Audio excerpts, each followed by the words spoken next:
class of creativity and design here at Scotland University, and my name is Oluwole Aboyade, and today we are going to be focusing on the advanced form of journey mapping for your UX design and also for your service design. Also, we're going to focus on mind mapping, and let's start with journey mapping.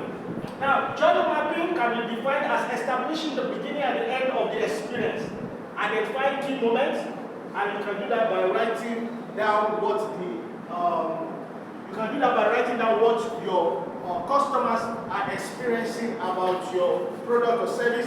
You can collect information as to what they are saying online. You can even collect deep insight as to how much time they are spending with your video, for example, how much time they are spending interacting with the video, and so on. And I will give you a practical example of how journey map works in the advanced form. The underlevels were able to learn journey map and mind mapping in the elementary section, but you are going into the in-depth, and I will take the time to show you. Now, for you to do journey mapping, I have a page on Facebook, which is just like a website, and you can see it's called Iroyin Yoruba. The reason why I said Iroyin Yoruba is because I want to be specific. I'm targeting a group of people. So it's a niche. You understand? It's a niche. Remember when you are doing testing in your design thinking stages, you must focus on a specific group of people in your testing to be able to get raw and valuable data. So my Iroyin Yoruba, you can see I have 10,000 followers. Please go and make it and see. I have 10,000 followers. And the 10,000 followers is allowing me to test my product, my intelligence, my development, my educational videos with those 10,000 followers. Those 10,000 followers, the 10,000 followers are not paid followers. They are people who voluntarily around the world joined my Iroyin Yoruba, and you see how to collect the journey map that helps me to understand my followers and my customers. So now you can see, the good thing is that Facebook is giving me a good algorithm that my page health is excellent. If you have a page health that is excellent on Facebook, this is good for you. It's good for your viewers, and it's good for you as the creator. So now you can see I have a lot of videos here. The videos are talking about what we do in class. The videos are talking about design, about application development, about service provision, and so on. So for you to know if what you're teaching, if what you're creating is healthy, you need to test it in the global space. My sister, you want to sit down there so that you're able to see, because you can't see from here. So now look at this one, for example. You can see that I have a video, and look at the journey map for this. Can you see that there's from the zero we have the thing going up, and you can see the minutes spent, hours spent, and so on. And you can see while the video is here, I'm able to see the insight. Look at the specific insight. The number of people I reached with the video, I had 191. The impressions, I had 209. The interactions, I had 7. Now, look at this. There's an average minute spent on that particular video is 0.24 minutes. Now, watch time. The amount of time they watched it, 54, higher than the normal one. That means this video is performing better than some of my other videos. So even if it is not a video, if it's a product, like a Coca-Cola bottle, or a Coca-Cola product, or maybe a website that you post here, this insight is generated from people around the world. And you can use this journey map to know your customers even better, to their doorstep. This is the dashboard of the insight of Facebook that is not available to you, but available to me. So if we move from here now, you have to remember that customer support team also benefits from journey map, as they provide insight in common customer issues and the context behind them. This knowledge enables support staff to offer more personalized and effective assistance. Customer personas, touch points, customers' emotions, pain points, moment of truth, front stage and backstage. All of this you'll be able to see in those insights that I'm about to show you and the one you've seen.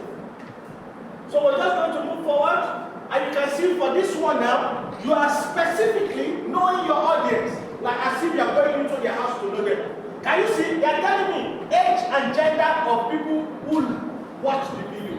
I have men 57.55%. I have for women 44%. And you can look at the graphical locations and the graphical representation of that. Now look at the specific as to even to their niche market and to their geographical location.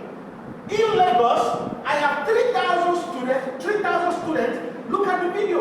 Over 3,000 students in Lagos. Now, in Ibadan, I have 1,700 people. Look at it.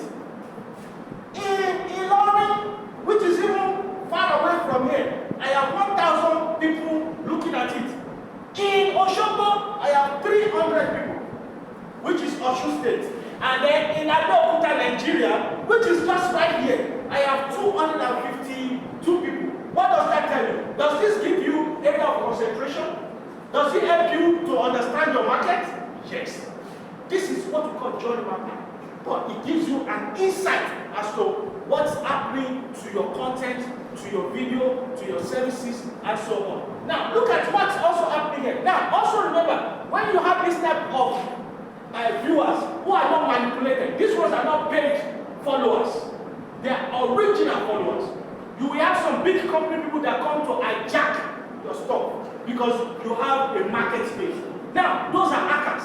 Those hackers eventually will run into problems because there are two dimensions to the internet. We have the spiritual dimension of the internet and the physical dimension.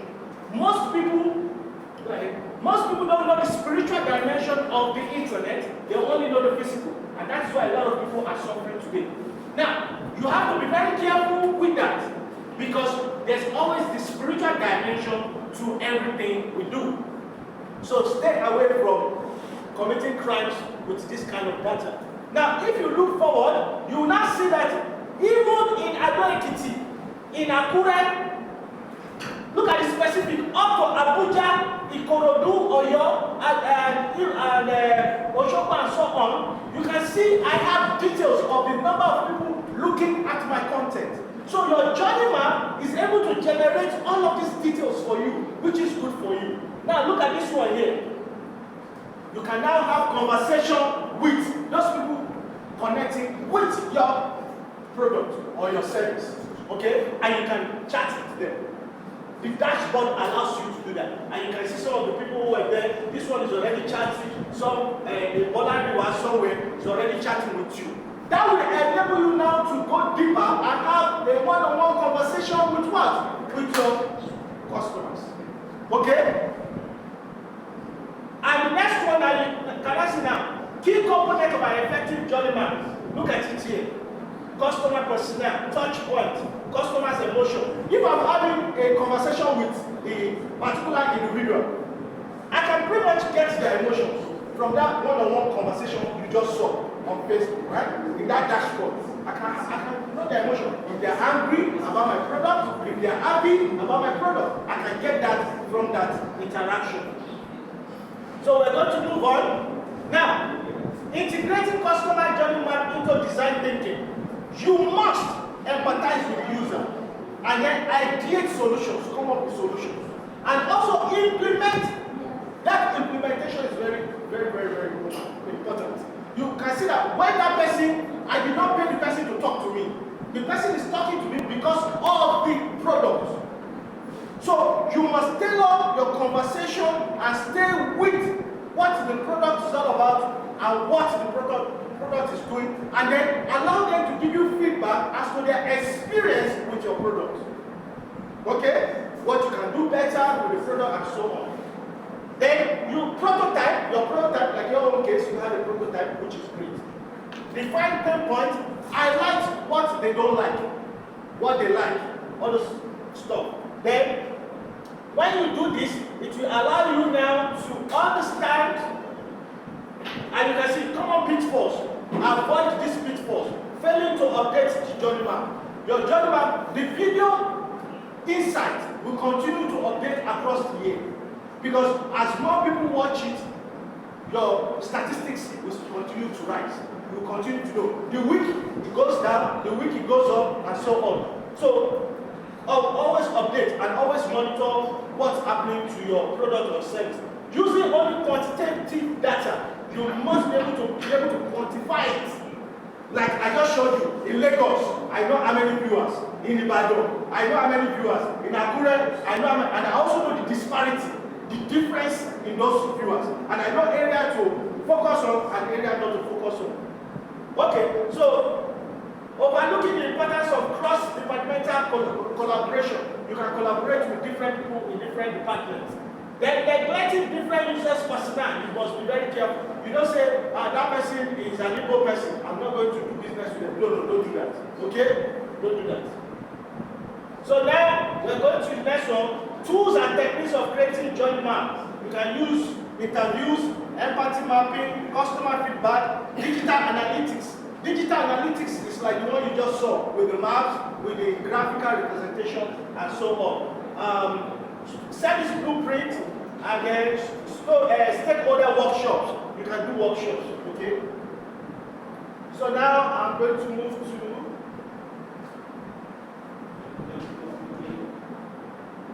measuring the impact of journey maps on design. You must be able to measure the impact, okay? Users engagement metrics, customer feedback satisfactions, conversation rates.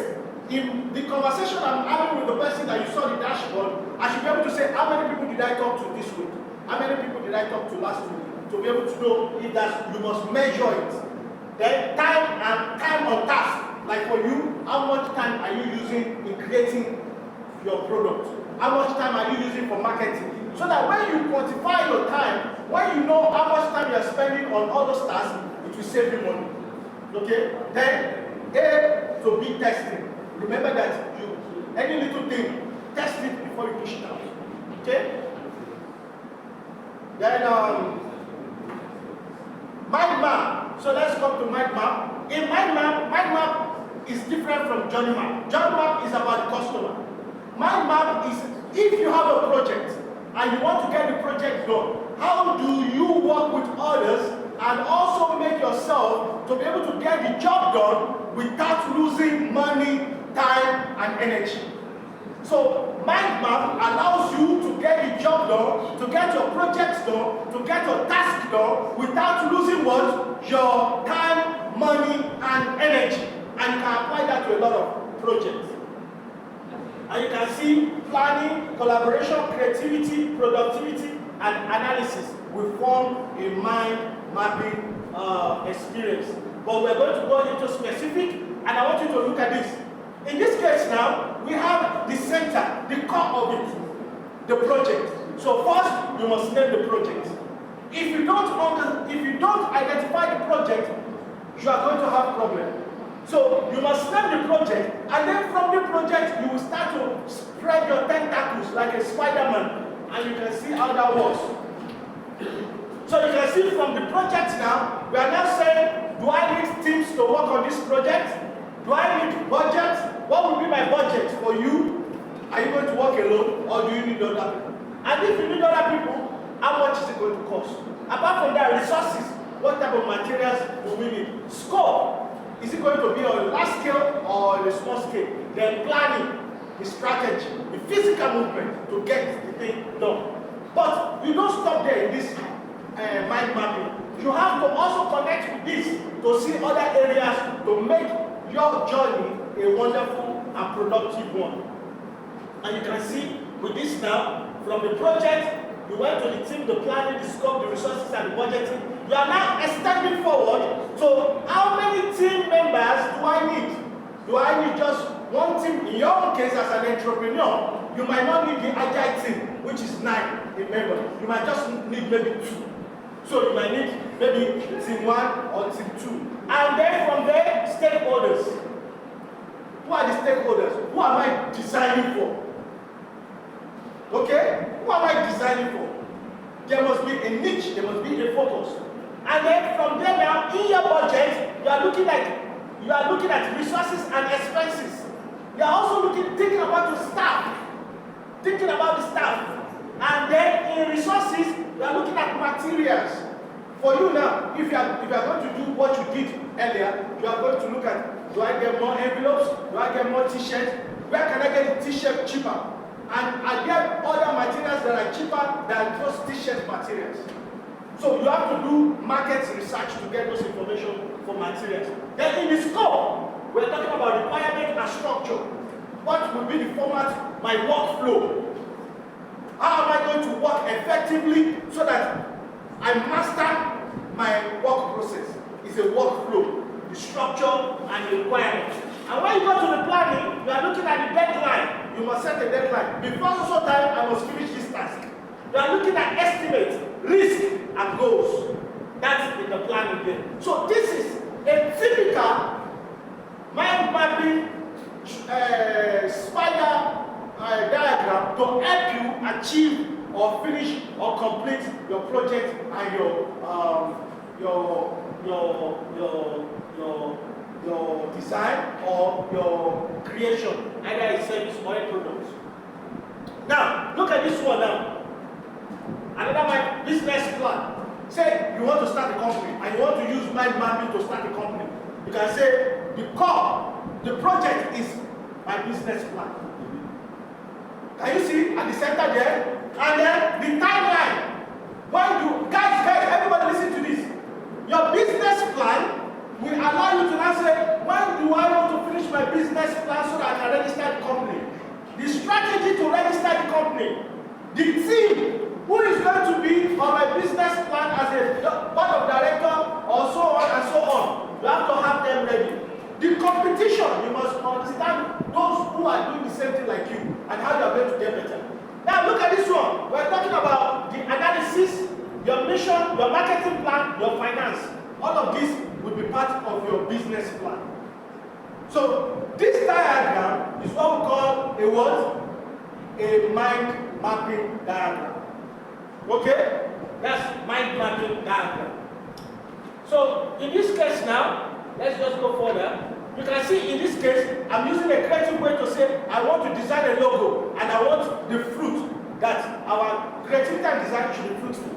I put fruits there and then put the elements. Chefs, this is just for how to design. I'm using mind mapping to do that.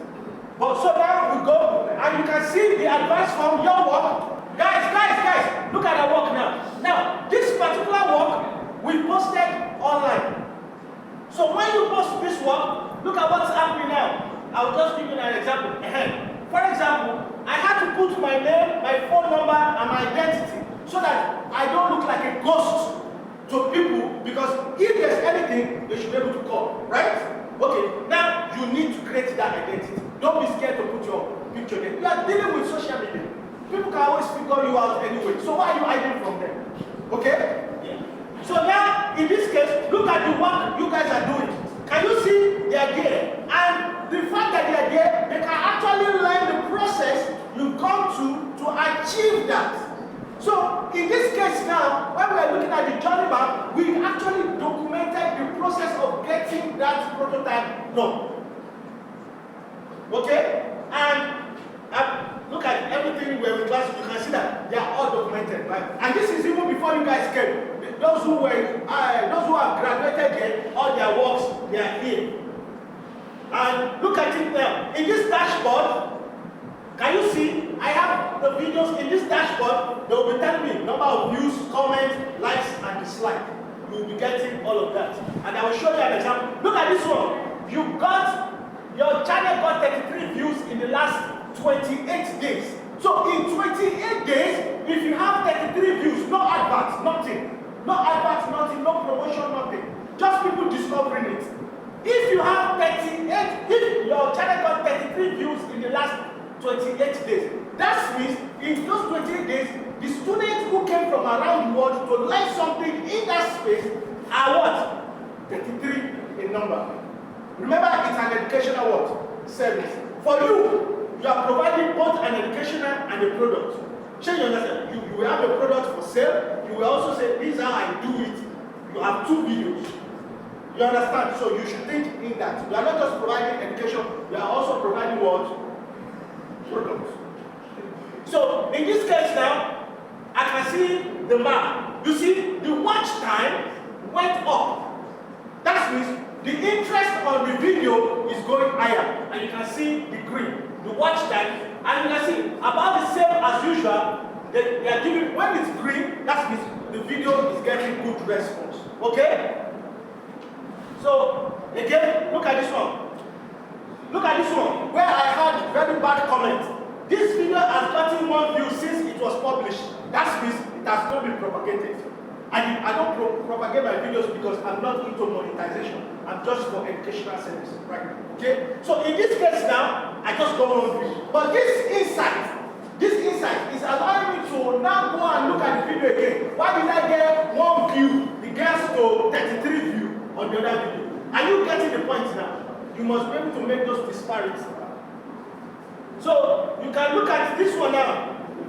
Now, the good thing with this kind of dashboard is that when you have content, you can edit your video with YouTube Studio and so on, edit the video and make them shorter and trim them.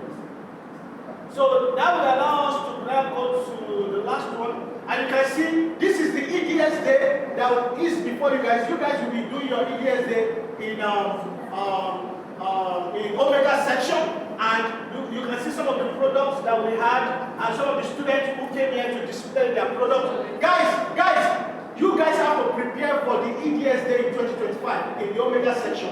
Each and every one of you, try and get a product you can create to sell on that day. Okay? Try and create a product you can sell on that day. You are going to get a canopy. Our class is going to get a canopy. We will pay for a canopy. There will be space for you to sell your product on that day. Guys, make sure, 2 assignments I'm giving you now.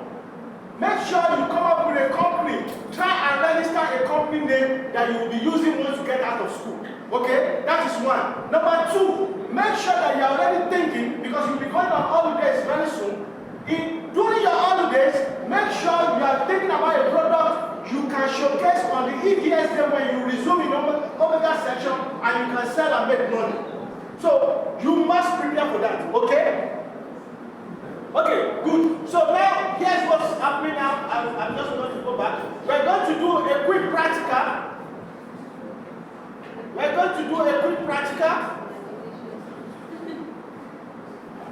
Yes, we're going to do a quick practical, and here's what's going to happen.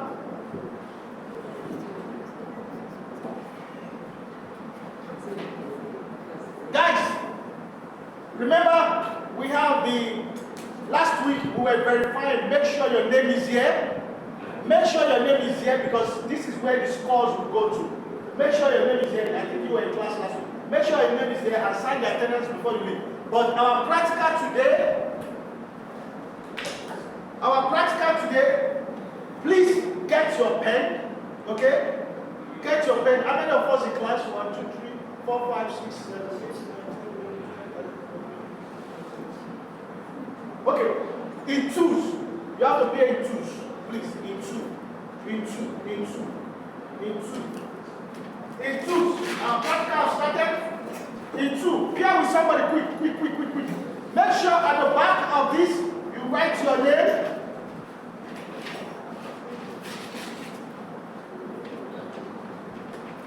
In two. Pair in 2, please. Let me just stop this.